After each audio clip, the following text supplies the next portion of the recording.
Scott here. We're about to get into it. The game is already being decided on dice and mulligans. Scott, what are we looking for in this round 2 matchup here? So Brandon is playing Steel Amethyst, and Gerard is playing. I didn't hear what you said. Sorry.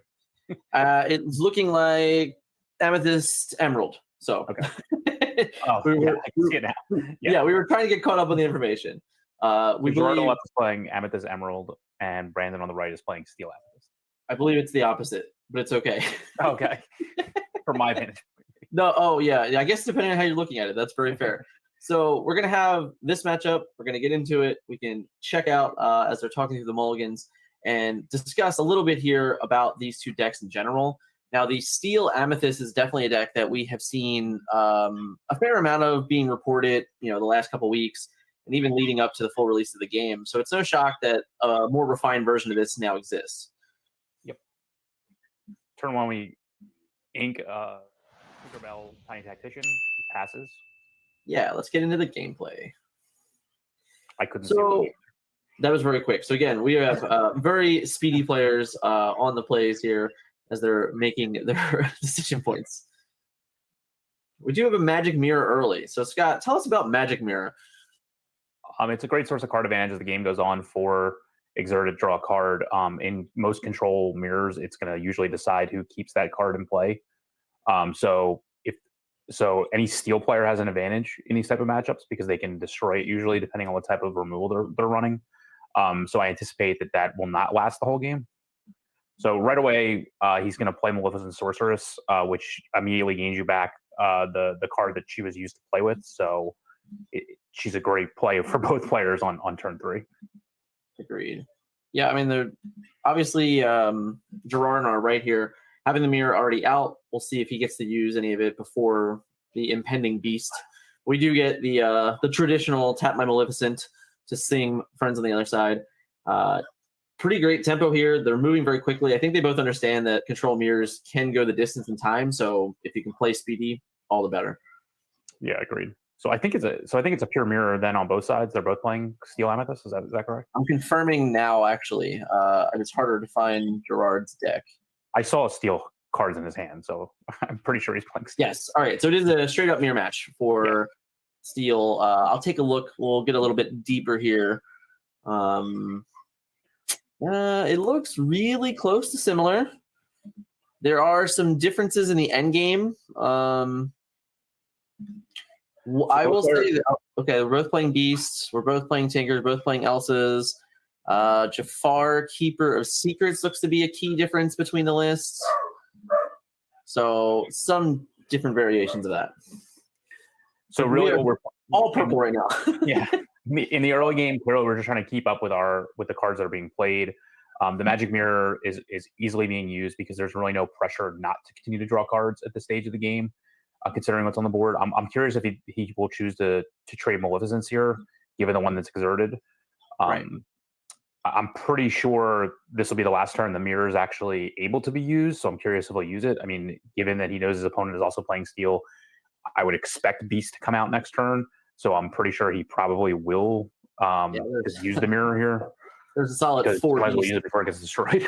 There's a solid 4 beasts in each player's deck. So there will not be any mirrors in this matchup. I mean, here now we have choices. Yeah, the Pocket Watch is another good option for the Beast. So I mean, the one way to play around the removal is to just give them more options, right? Instead of just playing it, giving them that. Like now, at least he has an option to get rid of one or the other. So he chooses to quest here instead of trading Maleficence. So now we have 1 lore to 0. Yeah, which is really interesting. I mean, obviously, each of these players have grab your sword, so all of the threatening things here are just unrealistic. Why did the Magic Mirror go? Oh, there he is. Okay. He knew he was going to play. I think he just said it. He said, I'm going to beat your mirror. Got it. Wow. It's quite a turn. The shiny. He immediately uses Friends on the Other Side to get back any type of card advantage. I believe he probably has 7 or 8 in hand, given no max hand size. It doesn't really matter either way, but that's basically what this matchup is going to come down to: is cards in hand, card advantage, and it looks like Jordan has that advantage right now. So he also chooses the quest of Maleficent. Obviously, he used the other one to sing Friends on the Other Side. So it's now lore 1 apiece. Yeah, I think yeah. the lists are very, very close. I'm trying to find like some key differences, and they're extraordinarily close. Oh, you're going to see a very straightforward mirror match in this one. I don't think there's any real tricks. I think the pocket watch is the core difference between these deck lists. So you'll have to play dividends to see how the pocket watch does in this matchup. So he plays the Elsa and a Captain Hook. I assume one of them will get. Yeah, he gives the Captain Hook rush with the pocket watch, which he just has to exert. But it's obvious, yeah. And then he will just quest ahead with Maleficent to go to 2-1. Obviously representing a threat for Beast or the other Maleficent to take out. We just have to wait dice moves, but it is 2-1 lore. Or we just grab your swords and move on. There's also that option too. So he plays his 6 resource. I'm not really sure whether these decks. I guess I do see an Ursula. Yeah, so Ursula and Elsa are both in the end game. Okay. So they will want to keep playing. I believe that's a foil the way I can tell on camera, but it wouldn't shock me. There was already a foil Friends, so there's definitely plenty of room for more foils to show up. That does look like a foil Tink though, so we got the going up to 4 lore, so it's 4-1 right now, or 4-2 right now. Right. So it's a pretty straightforward board position for both players. I think the pocket watch is going, has a real opportunity to start swinging the game in different states here, especially in a world where we can get an Elsa shifted here. We can probably do, some really mean things in the game state with pocket watch. So as he's going into turn 7, if he does have his own Tinkerbell here, it'll be interesting because he can give it. So he actually inks Beast, which is kind of dangerous in this. So he does play 7-cost Facilier, but doesn't have the extra ink to be able to give him Rush. So I'm curious to see what he does here. He decides to challenge both characters into the Beast, just saving himself the time there with shortcuts. But that you do have the 2-3 Elsa and the 2-2 Maleficent trading with the 4-4 Beast. Right. So he just gets to refill his hand and be content with where he is in lore right now. So we did get a foil. So we just inked another foil. So there's lots of foils going in on the left side here, which is nice to see.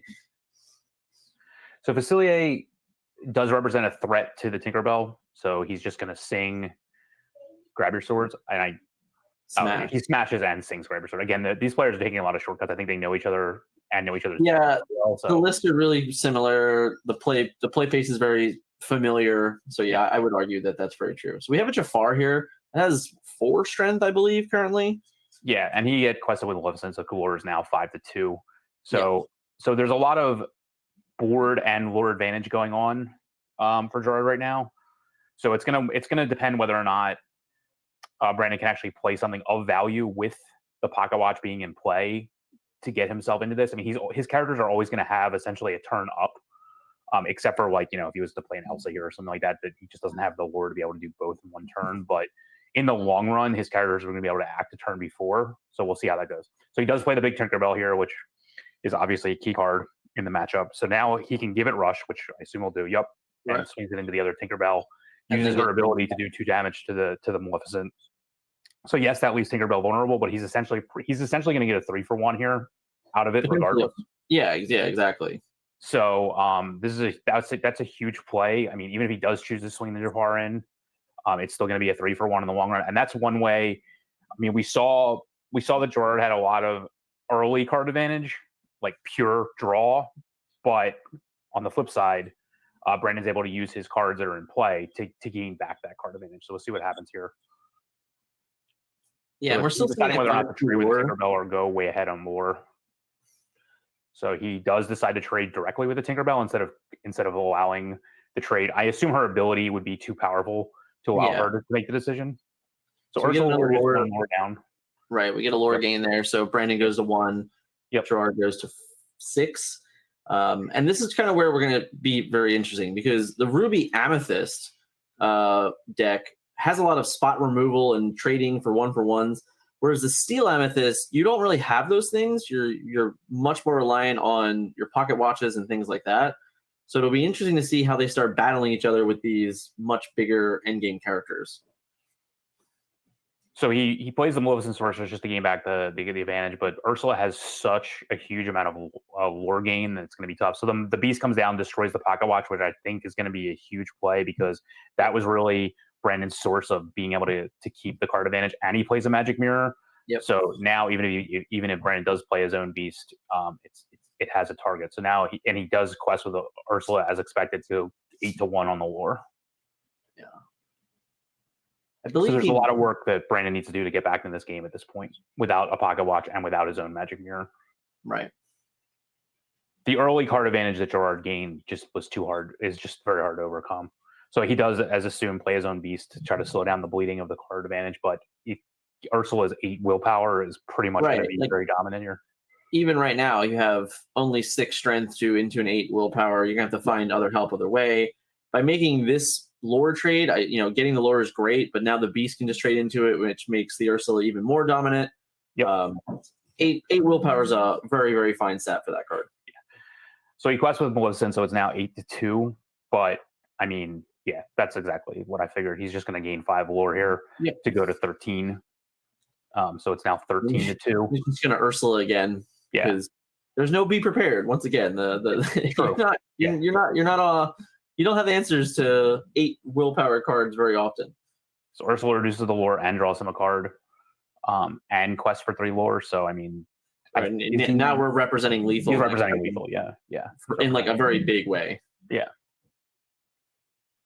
So I guess Beast can trade with Beast to prevent lethal, but I mean, it's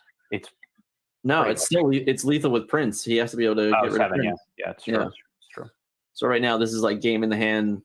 Not a lot of great options. A double grab your swords would stop the bleeding, but would still be very difficult to get out of it. Yeah, I mean, it would stop lethal, I guess. But right, it would give you another turn if you could somehow follow up. But very, very So here's the first. We are probably going to see that then. Yeah. Oh, okay. So that's a good place. Down exerts down 2 characters. 6 lore, yeah. Yeah. So that exerts down both Ursulas. And then we get the Maleficent and the Beast here. Yeah. I would have. Yeah, exactly. So that's a good point to get back in the game. It stems the bleeding a little bit. I mean, the Elsa can't trade with the Ursula, but the Elsa and the Beast can. Right. So I'm curious to see if he has a way to use Eric plus another card to get rid of the Beast here. I would imagine. I don't see anything in his hand to get rid of it, but he can draw a card with the. Oh, he has another Ursula also. So yeah, he's got just another gigantic card to play, and we have double Maleficent in hand still, or the Queen and Maleficent. So he could go that option, but I think just pressuring again with this third Ursula is just too good. So now the war goes down to 0. Right. So it's now 0-14. 0. And we just get to do really, really mean things. Yeah, so he plays he just cycles with Maleficent as well. So again, he just continues to represent lethal. Right. So now he goes to 14 with I mean, even if Elsa keeps them, she will not keep them. They will ready this turn. So even if Elsa and Beast together take out one character, one Ursula, the other one's just gonna even a grab your swords. I guess one grab your swords would allow both of them to be banished this turn, but then you still have Ursula. It comes down to there's another Elsa, so that'll keep the same, or at least 2 of them, and then it does exactly that. Yeah. So we just okay. So so we just get to be at 2. We get to go to 2. So we have 2. So the problem is he's not threatening the game either. So he has to find a way to get his own lore back. Right. Exactly. I mean, and I assume Gerard can mop up these characters this turn, especially when he has this Tinkerbell here as well in hand. So I don't even know that he needs to play it necessarily because it's not going to make the difference. Well, I guess Eric and the Tinkerbell will clean up the Elsa. But he just decides the quest, which he's close to victory. So 16-0. It's hard not to do those things. Right. So I mean, I'm a fan of this. Like you force your opponent to make the decisions into your Right. character as opposed to you being aggressive and doing it. Because even now, I mean, he has well enough more next turn, but it's like if he has another Elsa, he's like he's not his opponent's not gonna be able to gain any lore because he has to then trade into Eric's and Maleficent here, and then still get 2 lore from a Tinkerbell. So it's a really tough spot. He just fell very far behind in the game very quickly. Yeah, so having the mirror will allow him to gain gain cards back, even if the board is wiped here somehow. Right. It's still going to be to his advantage to continue to play to the board because he has the mirror and his opponent does not. So there's no reason not to continue to pressure. And obviously, he's going to be representing lethal almost every turn from here on out, which he is right now, of course. It's very so he takes like and those Ursulas can't be taken out one by anything that's on board. So yep, that's what I figured. Another grab your sword, which does wipe out the board a little bit, but I yeah, it gets rid of the 2/1 lures. Yep. And I guess the Elsas now trade because they both have 4, right?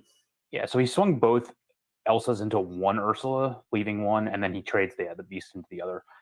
Oh, okay. All right. All right. Yep. That was a massive. That was a big turn. That was a big turn. I mean, and out of the hand, it didn't really have a lot of card advantage early. So we'll see what happens here. We just grab your swords back. Yeah, so he draws his own grab your sword, draws a card with the mirror. So his grab your swords back will take out one of the Elsas and then really damage the other one. And I think Hook will also allow. Yep. So he's going to hold the grab your swords for next turn. He's just going to take the 6 lore and move on. Yeah. Unfortunately, this is not threatening lethal for him. It would only go to 19, not 20. He has 0 right now. No. I'm saying the. Oh yeah. Right here. Yeah. It will only bring him to 19, so it's not. It's not danger zone area yet. No, I'm pretty sure he's going to use the hook anyway to trade with the Elsa after the grab your swords anyway. So he actually inks the queen here, which I'm surprised about considering he doesn't have a source of card advantage like the mirror on his side. Right. I mean, I guess third Elsa here. Elsa, or honestly, an Ursula of his own. I guess more Tinkerbells are always good. You just have a lot of swingy characters out of these colors, and that's exactly what's happening here. So he goes to 6 lore, so it's 16-6 right now. Right. But Gerard is now the one that needs to actually be more active versus just questing, because as we said, questing will just get him to 19, which is not lethal, and then really not do anything to his characters. He could quest to 18 here. Yeah. Trade the hook, and then play the second Jafar in his hand, which would represent lethal.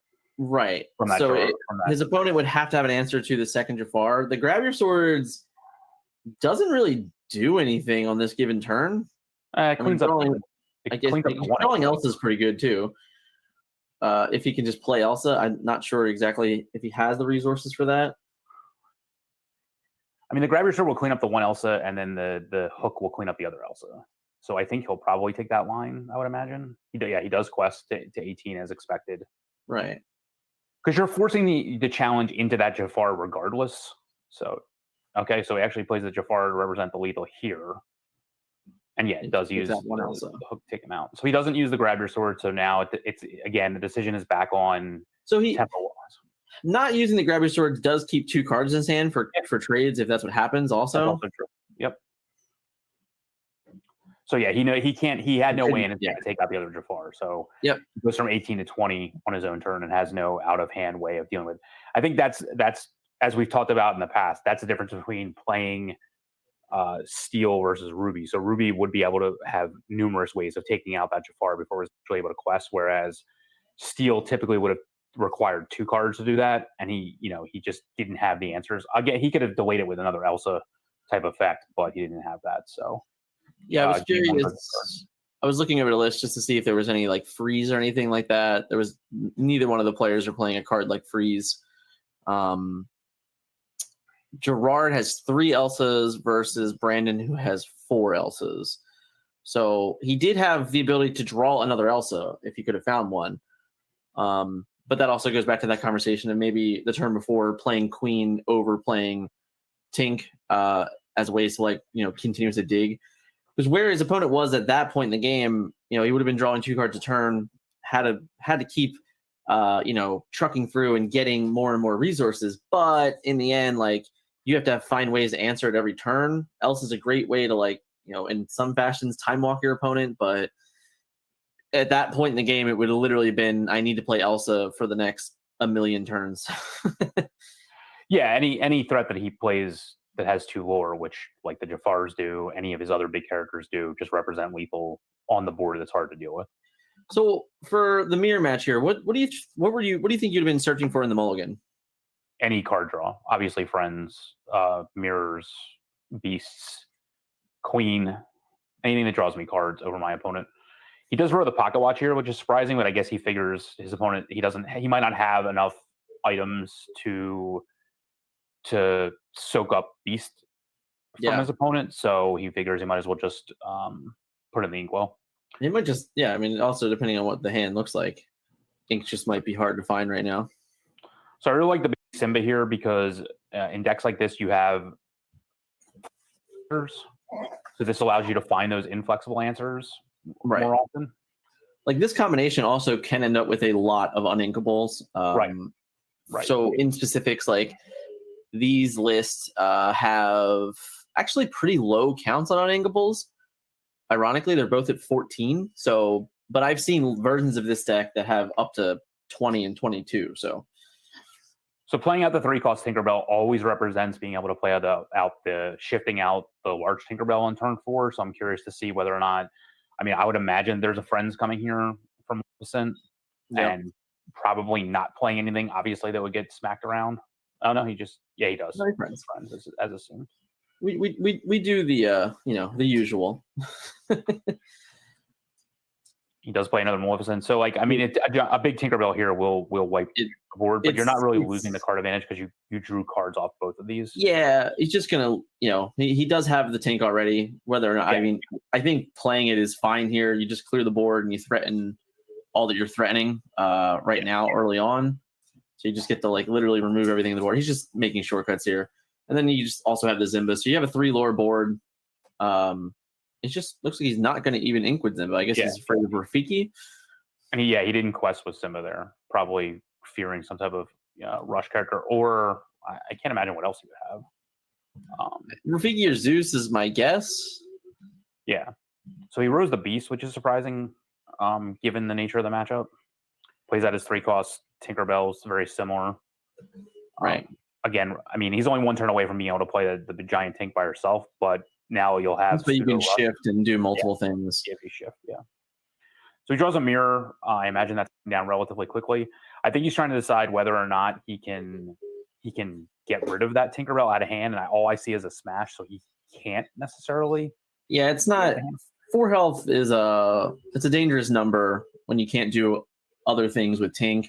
I don't know that it would be worth it to like fire the cannons and smash that card.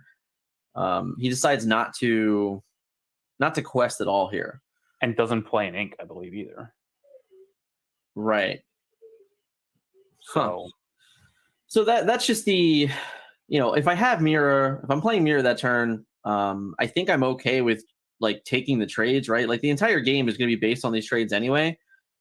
And now this almost feels like because you sat back a turn, you allowed your opponent to like take over, and that's a bit scary for me. Yeah, so he doesn't gain any so that turn was just completely nullified by the Beast.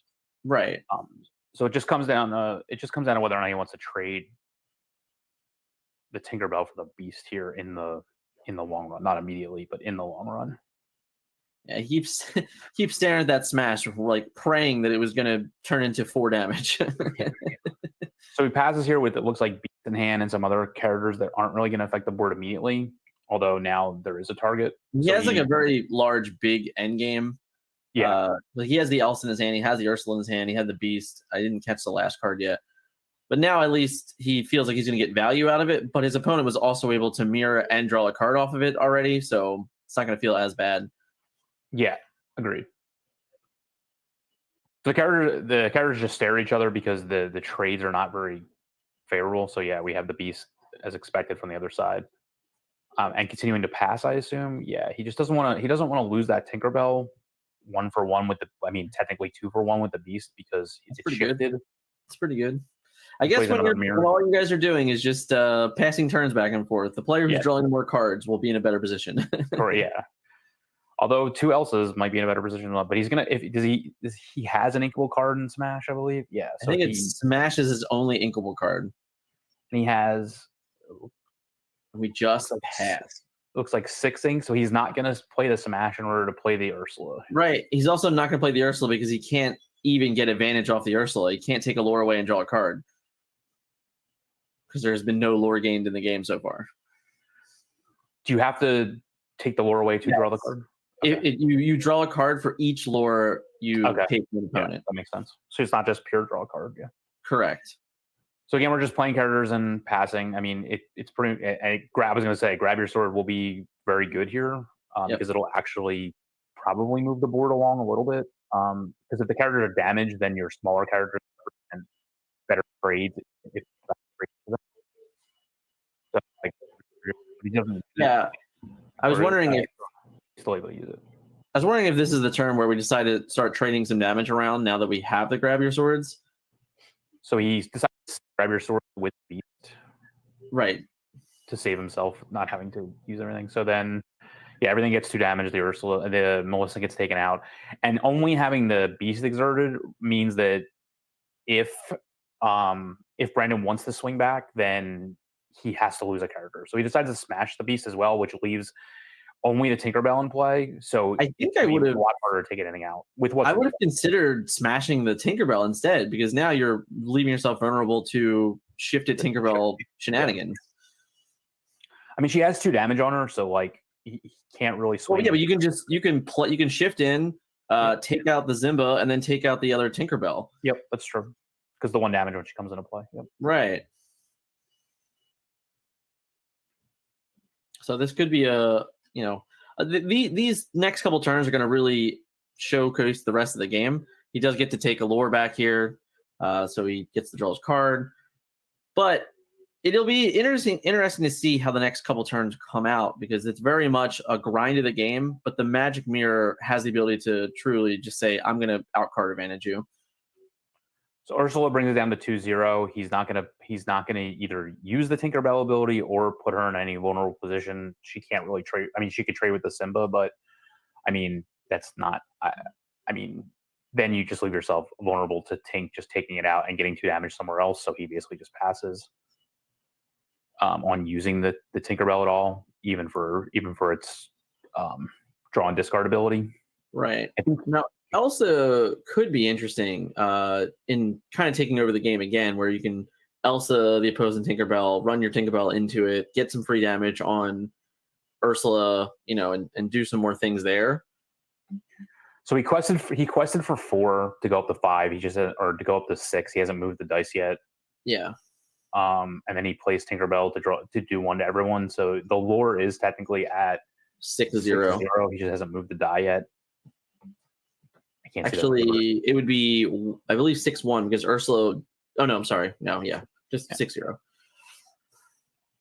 But he hasn't moved the dice yet, so I believe he has 6 lore considering he quested. But yeah, he definitely just quested for 4 lore. He went from 2 to 6.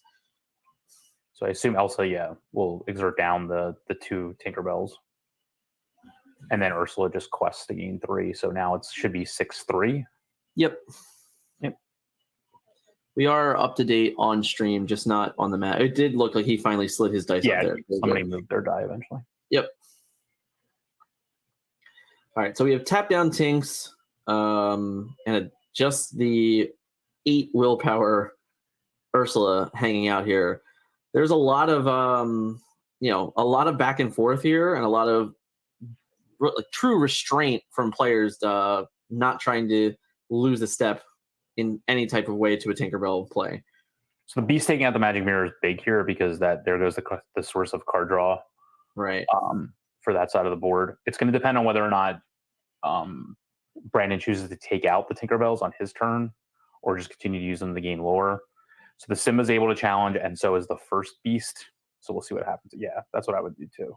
You send the Beast into Ursula. Beast survives. She takes 4 damage. It's his 4 power is still, even if he does swing Ursula into it, would get taken out, or he could swing the Elsa into it, but it's still a lot of damage. So like the character combat is still representing a huge amount of damage here. So I totally agree that you just put the damage on where you can, because that's your only way of taking out opposing characters anyway, is through damaging, not through immediate removal. So Yeah, specifically there with the Zimba too, like not offering up Zimba for another lore just takes away the Tinkerbell shift play again. Because like you said, if we shift in now, well, now my Tinkerbell just gets banished, and that it's not going to feel nearly as good as you would hope it would. It's still going to be pretty good, but it's not bad, but it's not not overwhelming. It's not she survives, which is the issue. Right. She would have to trade with something. Yeah. We have a lot of cards in hand. He's just going to decide to cast Friends. I guess at this point is like, what are we searching for? Grab your sword? Like, is that what we're trying to make out of this?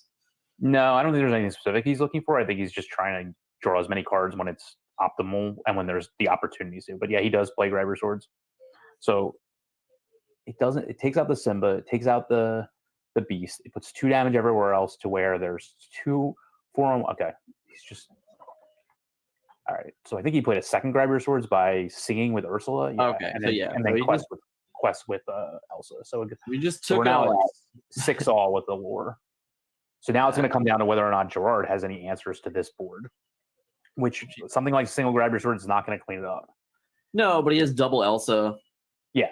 So that can just kind of. But he doesn't have 8 ink, I don't think. No. He only has 7. Oh, yeah, it does only have 7. And he has a lot of uninkables in his hand. So is he playing Ursula, or he just plays his own Grab Your Swords there? I think he only has 6. If he's exerting 5, it's only Yeah, I think you're right. So he has no inkable card in his hand, and he drew the Grab Your Swords, and he does not even have 7 ink. So yeah, it was actually a pretty. Again, we only have 14 uninkables in the deck, and in that given turn, very late in the game. So he quests for 6 here. Yeah. To go to 12, so it's 12-6.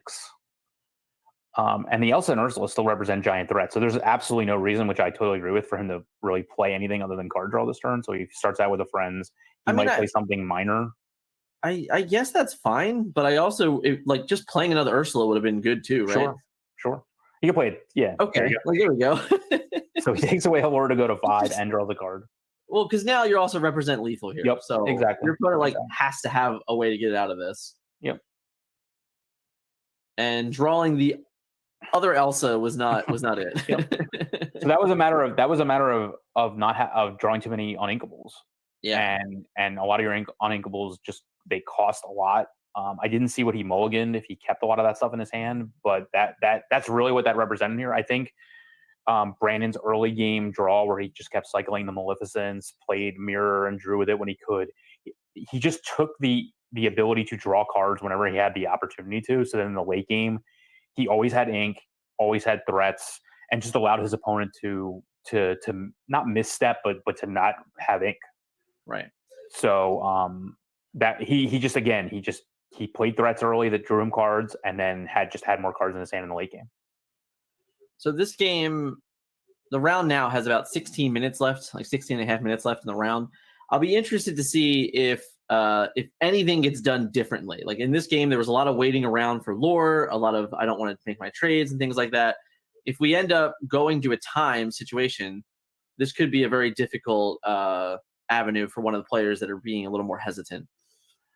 Yeah, this is given the state of the last couple of games, this is probably going to come down to extra turns and lore. So we'll see what happens. It's very close. On average, they're looking at probably 16 minutes, almost to the dot, maybe something like that. So these players are not playing slow. I'll tell you that. No, they're not. Right. The speed is there to where it could end it could end, but it's very unlikely that we're going to finish within time. Is my guess. My guess is we'll be going to additional turns. Yeah, just the nature of the decks, but it is not due to the speed. No, and you can see it. These players are making decisions quickly, making their mulligan decisions quickly. They're trying to get through it. They want to get into the part of the game where they can decide a winner. Yes. So I know I think he just mulliganed 1 Eric, I want to say. He had a Friends. He had a Magic Mirror. He had an Elsa. He had a small Elsa to be able to play the Friends. Right. Right. And he had enough ink. He kept a lot of ink, which doesn't surprise me. Given what happened last game, I'm not surprised. So he lost. I'm curious if he decided to go first. I would assume so. Looks like he did. He has Simba here too, which I has don't Simba, know. yeah. He didn't play it. Yeah, I'm not surprised he didn't play it here. There's no reason to. I mean, to give your opponent there's no reason to play it here. You want to play it when you and he's not even going to play it as the game goes on. Yeah, he's just keeping the ink. He's just like, this card's not effective for me. Yeah, it's not going to do anything. It might be. I don't think it's a factor of time, but same with the pocket watch. I think there's just not enough real time in the game, let alone like turns. So yeah, right.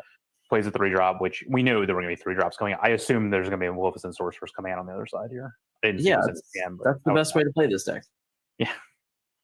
Oh, is that a Maui? Interesting. Giant Maui. Yeah, I believe it was a one of hiding out in list. Now it's hiding out in the Inkwell. It is hiding out in the Inkwell, yes. So he uses Elsa to play friends, as we assume, which is especially good here, considering she doesn't even get taken out by the Maleficent, so there's absolutely no reason not to do that here. He continues the game to have ink, and he drew another friends, which is exactly what you want here. And because she sang it, there's no he still has all his ink available for the turn. Yeah, and the obvious trades here are not great. I think he has 3 Elsas in his hand already. So we'll have to see how that unfolds. Yep. All 3 Elsa Spirit winners hanging out in his hand already. So it looks like both players have 2 friends. Yeah. The problem here, obviously, is that Elsa trades into Maleficent, and that doesn't feel good. Yeah. Well, at least we have our own Elsa. So we'll see whether he uses one of the Elsas on the Maleficent here. So I'm actually shocked that he rose the beast there. Yeah. So we're still just drawing cards as the game. Yep, drew another friends. I assume he'll use one of them on the one Elsa and probably swing in with the other one. Yeah, I don't see why not. Because then the Elsa trades for it's now like Elsa into Elsa, but you prevent the friends on the other side. Right. That means your opponent doesn't get the friends like you did. Yep.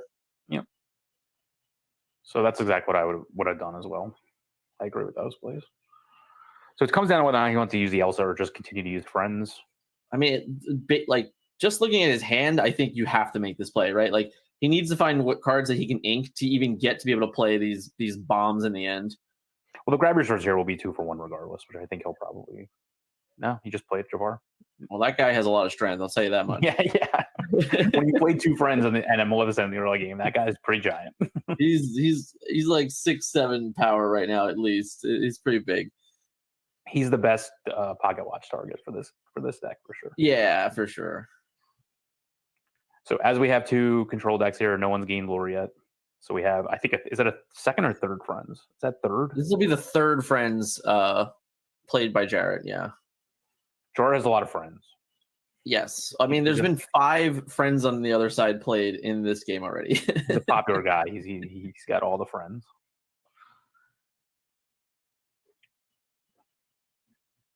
So the Jafar has 5 willpower, right? So he couldn't have used like an Elsa and trade 2 characters into it. No, it has 5 willpower. Yeah. Definitely, that would have been down. But I do really like this queen play here. Now, we know that each player has beast. So having a queen that has 5 willpower and has the ability to just exert and draw a card is a pretty good position in the game. So he sends both Elsas into the other Elsa, which I really like because he knows his opponent's playing Grab Your Sword anyway. So that in all likelihood, the 2 damage Elsas. Yeah, the 2 damage Elsa is going away anyway. So right. Yeah. Like shifting Elsa this turn would have been pretty powerful. Because we could have shifted in, destroyed the queen, and then ran our Jafar into the queen, and that would have been a backbreaker of a play. So is that his second, or that's his third friends as well? It's his third friends. We have lots of friends, Scott. Lots of friends. Everyone has friends. Everyone has lots of friends here. And more draw. All right.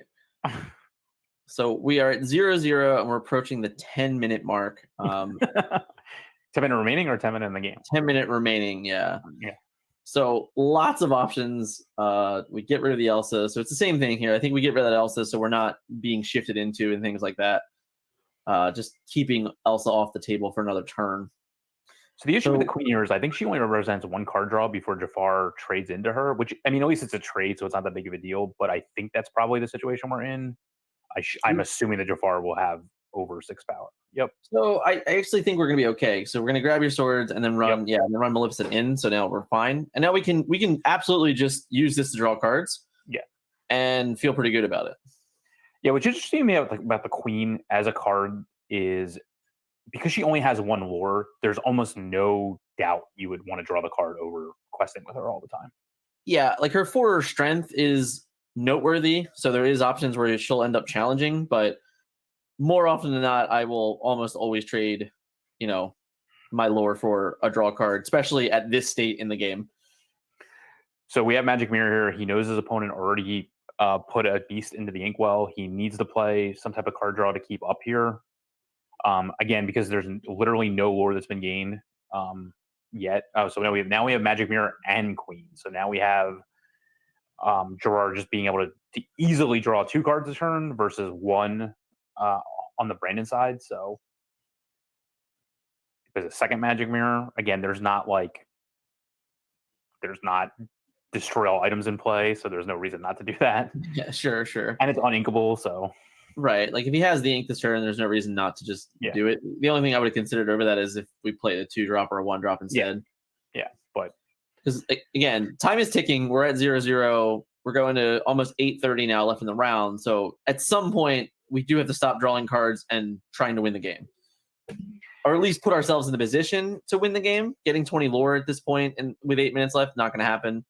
But the players need to recognize that this is a factor in the game for sure. So what I think is interesting here is that other than Facilier, who really there aren't any other characters in play. In reality, having a single Queen out there, but drawing and having 2 items makes both Elsa and Ursula, considering there's no lore, both bad plays. Right. So you're actually causing your opponent to not have plays because you're not actively trying to win the game here. Like, what's Elsa going to do? Tap down 1 Queen for a turn? Who cares? Right. And Ursula can't even draw him a card. So it's really interesting here that basically we're in this like holding back your opponent from doing anything. We're now admiring the foil friends, which PS was the 4th friends on the other side played. It's pretty good. And a Queen and 2 Magic Mirrors. So the what he's playing down, even if he does play Elsa here, they're not threats that are, I mean, they're threats, but they're not super high quality threats. So like he's fine with these like being tapped down by Elsa, for example.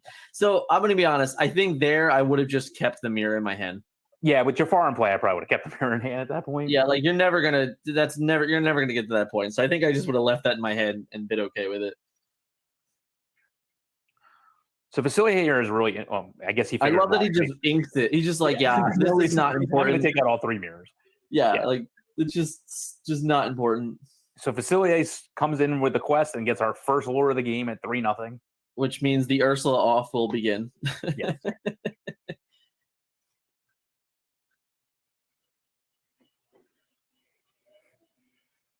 So I think what's interesting too is actually really interesting here because he represents a threat that causes all your other cards to be much better than they are in paper. So we start with another Elsa, which will exert down both characters.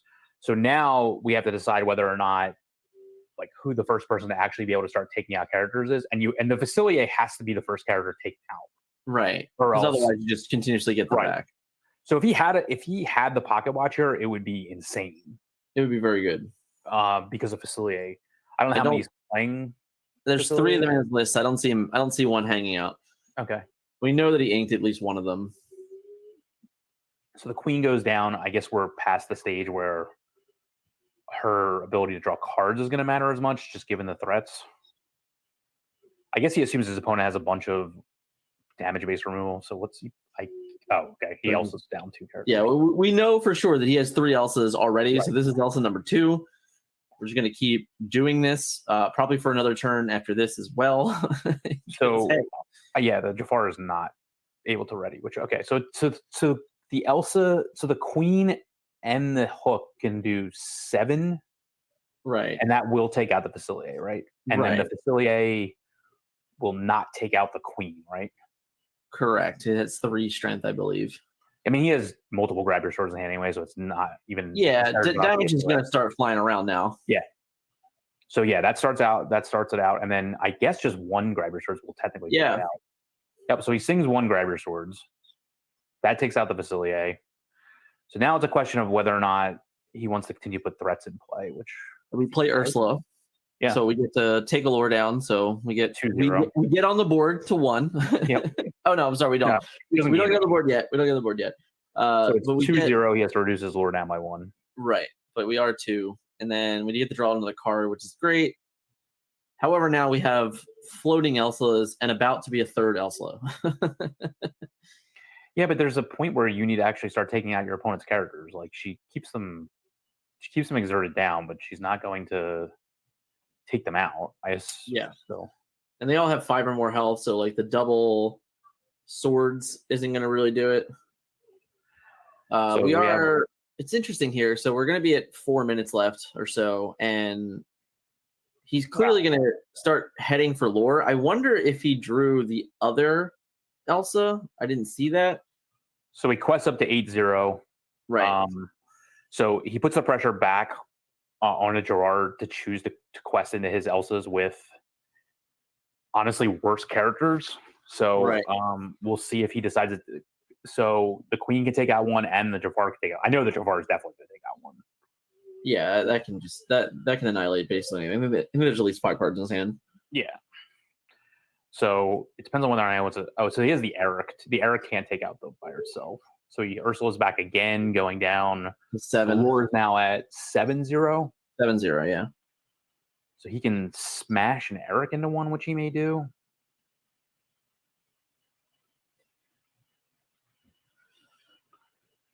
Yeah, that's what I figured. The Queen does take one out. So he had to get the.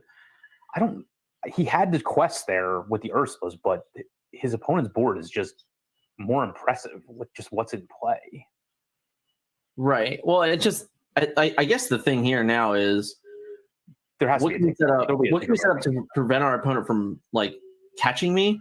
So even if he goes here and goes +5 more and goes to 12, like his opponent very quickly can be like, I'm just gonna gain 3, 6, 9, 11, 12, 13 lore. So like right there on the board, his opponent would already be beating him in lore. I mean, I assume a Tinkerbell Giant Fairy is coming down here. Right. So it does get rid of multiple targets. We get rid of the Queen. We get rid of Jafar. That's just with their damage.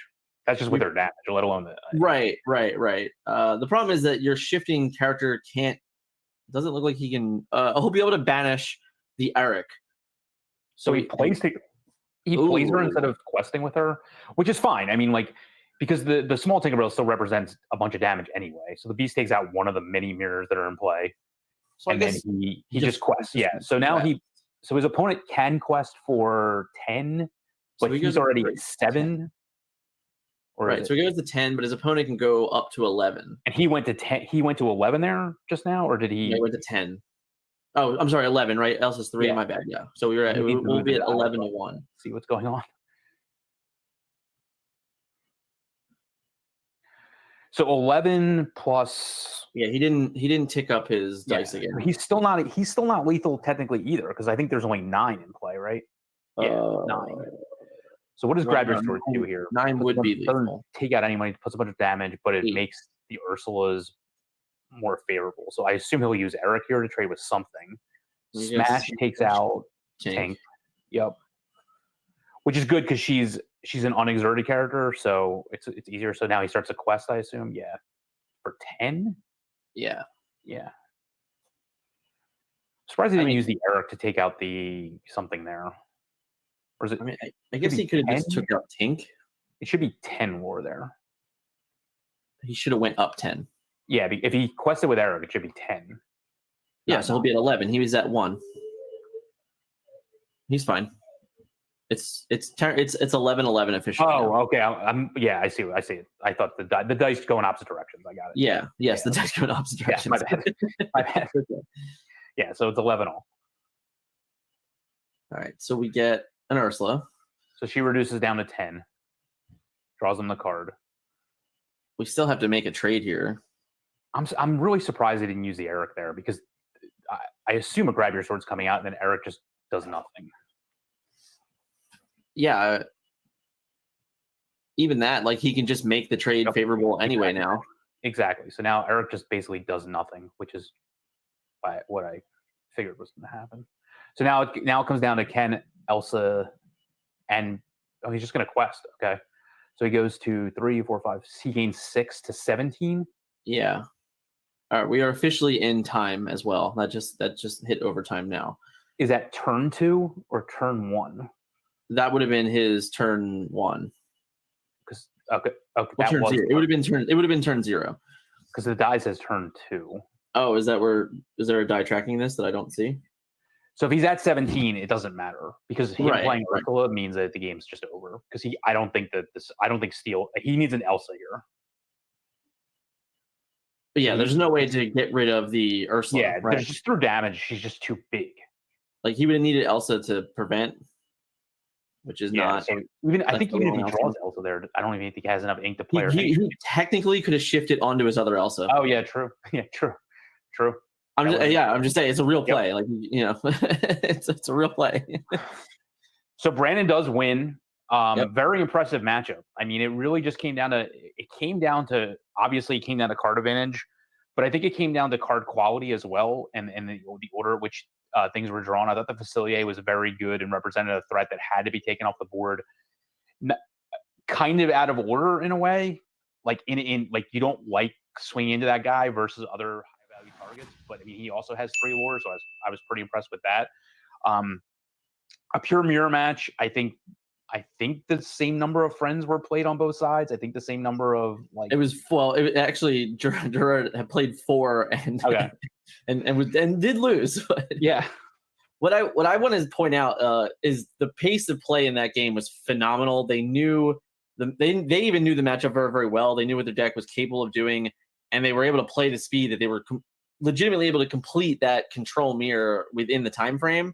Like, yeah, they went to overtime for 2 turns, but a lot of those times you're going to have matches that does not happen. It just, you end up in time and then you feel bad because you lose a game like 7-5 and there was a whole game left to be played. So shout out to the players for really, really getting that whole set done really well fast.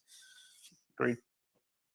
I think that's going to be it for round 2. We'll be back with round 3 shortly, guys. Thank you for enjoying the stream. See you in the next round.